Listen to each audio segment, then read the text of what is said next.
Hi, Crafty Nanny Cola here, and today we're going to make a quick quilt board. So what you will need is, first of all, you will need some styrofoam sheets, and there's a couple of ways you can do. I actually had these, and each of these was 19 by 52, and I took duct tape and I taped the two of them together on both sides. Now I've already done the top and the side, so what you'll need is the scissors to cut your fabric if it's too long.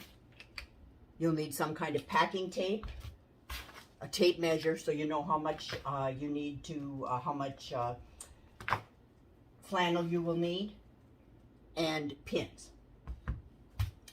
So you do need to use the fuzzy side of the flannel on the outside. It does have to be flannel fabric. So I have already cut mine. Mine, like I said, it's 38 by 52. So basically what I do is I take and I cut it so that it fits. I had actually 2 yards because when you do order either a pickup on Joann or you order a from the to have it shipped, you do have to get 2 yards. So I just got 2 yards and then I cut it. And I cut each side, obviously, on your salvage sides, because it's usually anywhere from 38 to 42 is the measurement this way. So that's the side you want to put the shorter side on the shorter side of the foam. So that's going to be what it is. So whatever the layover is, you don't want it any longer than your flannel. So you can't make it too much more than 42 if you're going to use the flannel. And this is just a good size for both a baby quilt and a toddler quilt. So without further ado, okay, so you want to stretch it all good. So I did this, I did the top first, then I did this side, and then I stretched the other side, you know, really well so that it's nice and taut on the inside or on the outside. So now what I'm going to do is I'm going to pull this up so it's nice and taut, and then I'm going to fold these corners in on both sides. And then I'm just going to take my tape. That's why it's nice to have the tape dispenser.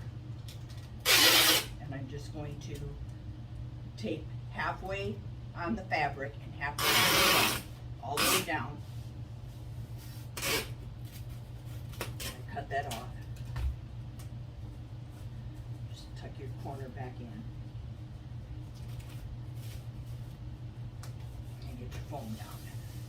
Then after I was all done, I took a piece of tape and I put it in each corner just to keep the corners.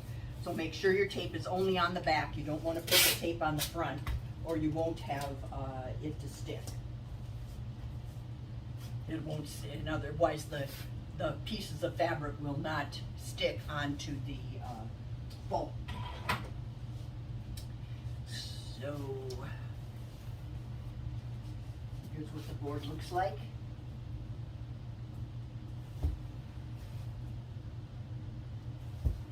When it's done in the front, and just get rid of any little old things. So here's the front of the board, and I have two pieces here, and obviously it's going to stay when you have it laying down. So when you're up, see,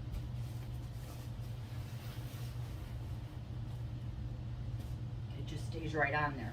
And the nice thing about using the foam is that if you do have some pieces that don't want to stay on real well, you can just get the little 1-inch pins and you can just pin those right into there. So that's your quilt board, and that's how easy it is to make. Have a wonderful day and stay safe.